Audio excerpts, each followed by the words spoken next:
हाँ जी दोस्तों, कैसे हैं आप सब। और उम्मीद करता हूं कि बिल्कुल अच्छे होंगे, बिल्कुल बिंदास होंगे, जहां पर भी होंगे बिल्कुल स्वस्थ होंगे।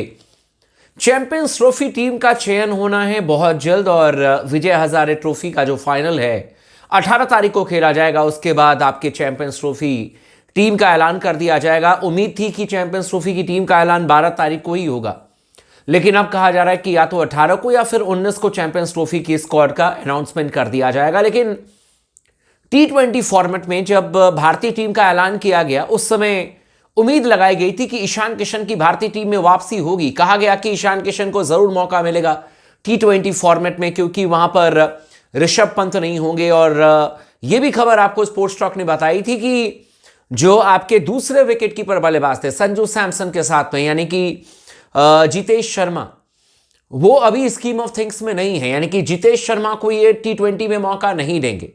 और वो तब ये जरूर बात हुई थी कि ईशान किशन जो है वो फ्रंट रनर थे। ईशान को T20 फॉर्मेट में भारतीय टीम में जरूर शामिल किया जाएगा, क्योंकि एक तो उम्र कम है, युवा बल्लेबाज हैं और सबसे बेहतरीन एवरेज रखते हैं, सबसे शानदार तरीके से रन बनाए हैं उन्होंने। लेकिन उनको T20 में अचानक ही बाहर कर दिया गया, मतलब कि उनको चुना ही नहीं गया। और ध्रुव जुरैल की एंट्री हो जाती है T20 टीम में।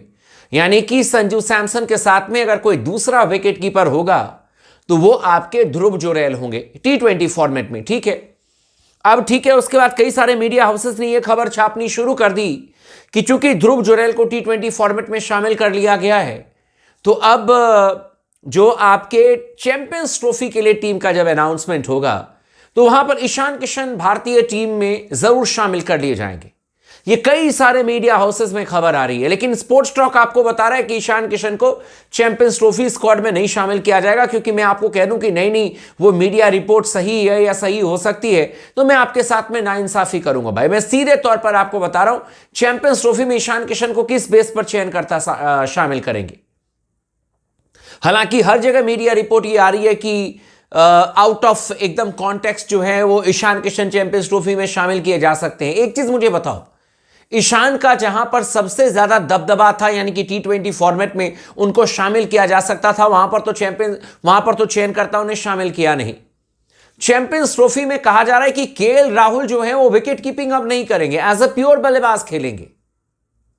और उसी की जगह पर, यानी कि केएल राहुल की जगह पर आपके जो प्योर विकेट कीपर बैट्समैन होंगे वो फर्स्ट चॉइस हो जाएंगे Rishabh Pant, and then second wicket keeper की तलाश है, जहां पर कि ईशान किशन भी फ्रंट रनर हैं, ध्रुव जुरैल भी हैं। संजू सैमसन फ्रंट रनर नहीं है, क्योंकि संजू सैमसन ने विजय हजारे ट्रॉफी नहीं खेली। तो ऐसे में हो सकता है कि या तो ईशान किशन को मौका मिल जाएगा या तो मौका मिल जाएगा ध्रुव जुरैल को चैंपियंस ट्रॉफी में। लेकिन स्पोर्ट्स टॉक आपको बताने जा रहा है कि इन खबर पर, इस जितने भी मीडिया खबर आई है कि ईशान किशन हो सकता है चैंपियंस ट्रॉफी की टीम में शामिल हो जाएं, भाई अगर यह खबर सच है तो मुझसे ज्यादा कोई खुश नहीं होगा। लेकिन मुझे नहीं लगता कि इसमें 1% भी सच्चाई है। और इसीलिए मैंने क्लियर कट मेंशन किया कि ईशान किशन को इन्होंने चैंपियंस ट्रॉफी के दावेदारी से भी बाहर कर दिया है। अब खुद सोचो, दो चीजें मुझे समझ में नहीं आ रही है। पहली बार जो मीडिया रिपोर्ट चल रही है कि केएल राहुल अब विकेट कीपिंग नहीं करेंगे। अगर केएल राहुल विकेट कीपिंग नहीं करेंगे, आप खुद सोचना शांति से, तो फिर केएल राहुल की किस तरीके से चैंपियंस ट्रॉफी में और चैंपियंस ट्रॉफी के स्क्वाड में जगह बनेगी। 15 लड़कों को चुनना है आपको, सिर्फ 15 लड़कों को चुनना है। और 15 प्लेयर में अगर केएल राहुल विकेट कीपर नहीं होंगे तो फिर किस तौर पर केएल राहुल खेलेंगे? मध्यक्रम बल्लेबाज के तौर पर खेलेंगे क्या केएल राहुल? और अगर केएल राहुल मध्यक्रम बल्लेबाज के तौर पर खेलेंगे तो फिर क्या श्रेयस अय्यर का कोई रोल नहीं है क्या? क्योंकि कितने बल्लेबाज आप खिला लेंगे? आप कह रहे हैं कि हमें यशस्वी जायसवाल को भी लेकर जाना है, शुभमन गिल को भी लेकर के जाना है, रोहित शर्मा को भी लेकर के जाना है, विराट कोहली को भी लेकर के जाना है। तो 4-5 तो आपके यहां पर बैट्समैन हो गए। फिर कह रहे हो कि KL Rahul as a pure batter खेलेंगे। फिर श्रेयस अय्यर, तो भाई 7 तो बल्लेबाज हो जाएंगे 15 में से। फिर 2 विकेट कीपर आप कह रहे हो कि ऋषभ पंत का तो जगह एकदम कंफर्म्ड है, फर्स्ट चॉइस विकेट कीपर है, यानी कि वो आपके प्लेइंग 11 में भी होंगे। तो ये तो टीम का भाई साहब बिल्कुल भी बैलेंस तो बनते हुए नजर नहीं आ रहा है। तो इसीलिए मुझे पहली बात तो समझ में नहीं आ रहा है कि केएल राहुल अगर as a main wicket keeper नहीं खेलते हैं तो फिर पता नहीं उनकी कब जगह बनेगी और क्यों जगह बनेगी ओडीआई टीम में, और किस पोजीशन के लिए जगह बनेगी। ये जरा देखना पड़ेगा चयनकर्ताओं को, क्लियर कट में बता रहा हूं। दूसरी बात ईशान किशन को लेकर के, जिस बैट्समैन ने 200 रन बनाए ओडीआई क्रिकेट में, जिस बैट्समैन का 42 का एवरेज है, उसका कहीं नामो निशान नहीं है। मैं आज आपको बता रहा हूं, ये मीडिया में कुछ चैनल्स वाले, कुछ मीडिया, प्रिंट मीडिया में ये खबरें आ रही हैं सिर्फ और सिर्फ खुश करने के लिए। लेकिन मैं आपको बता रहा हूं, ईशान किशन चैंपियंस ट्रॉफी की स्क्वाड को लेकर के पहली बात मैंने जैसे कहा कि केएल राहुल विकेट कीपर नहीं होंगे, ये मेरे को समझ में नहीं आ रही है।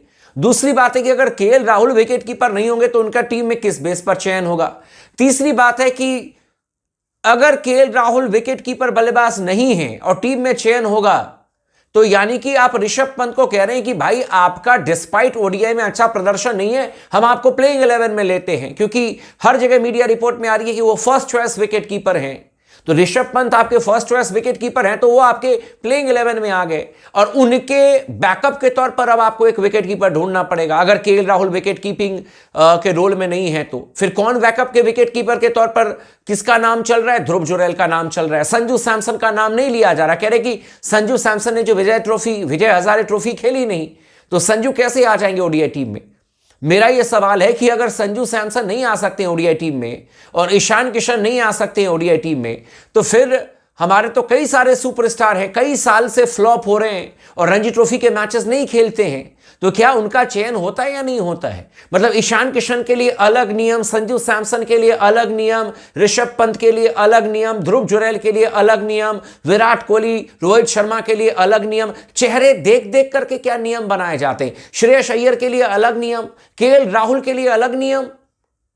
मैं लिटरली समझ नहीं पा रहा हूं कि कहां से इस तरीके की खबरें आ जाती हैं कि केएल राहुल भारतीय टीम में भी होंगे, ओडीआई टीम में विकेट कीपर के तौर पर भी नहीं खेलेंगे, Rishabh Pant main wicket keeper होंगे, सेकंड विकेट कीपर की तलाश है। भाई 15 खिलाड़ी सिर्फ चुन करके जाने हैं, आईसीसी इवेंट है, तो 8-10 बल्लेबाज भर करके जाएंगे। क्या मतलब क्या टीम खिलाएंगे, क्या कॉम्बिनेशन बनेगा, मुझे समझ में नहीं आ रहा भाई।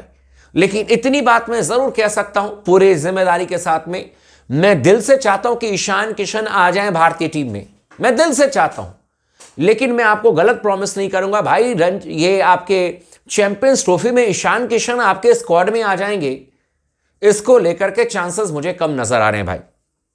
जबकि मैं चाहता हूं कि इनका हो जाए चैंपियंस ट्रॉफी में, बेशक ऋषभ पंत के बैकअप के तौर पर आ जाएं, लेकिन संभावना कम नजर आ रही है मुझे लग रहा है कि अगर वाकई में इस खबर में 1% भी सच्चाई है, जहां पर कि केएल राहुल विकेट कीपर के तौर पर नहीं होंगे, मेन और प्योर बैट्समैन के तौर पर खेलेंगे, तो भी मुझे समझ में नहीं आ रहा कि ईशान किशन को ये अगर ले ले तो इससे अच्छी बात क्या होगी। नहीं तो ये तो संजू सैमसन को लेंगे, उनकी बनती भी है जगह, या ध्रुव जुरैल को लेकर के ये चले जाएंगे, जिस तरीके से खबरें चल रही हैं भाई।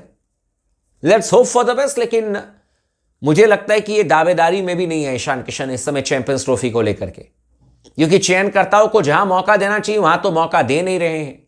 और फिर ये खबरें उड़ जाती हैं कि अब ओडीआई के बाद अब T20 में, तो इन्होंने तो हद कर दिया ईशान किशन को लेकर के, और खासतौर पर मतलब ईशान को ऐसे बना दिया जैसे कि कोई है ही नहीं, किसी लायक है ही नहीं। 200 रन बनाने वाला बल्लेबाज वो भाई साहब झक मार रहा है इस समय। करुण नायर जैसी कहानी बना दी ईशान किशन की इन्होंने। टीम में चयन करने कोई लोग तैयार नहीं है। कोई प्लेयर 10 मैच फ्लॉप हो जाए, 1 मैच में रन बना दे, वो महान प्लेयर बन जाता है। कोई प्लेयर 9 मैच में रन कर दे, 1 मैच में फ्लॉप हो जाए, बेकार प्लेयर बन जाता है। क्या चल रहा है भाई? बाकी आप लोग भी जरूर कमेंट कीजिएगा, चैनल को सब्सक्राइब कर दीजिएगा, वीडियो को लाइक कर दीजिएगा। लगातार बने रहे स्पोर्ट्स टॉक के साथ में।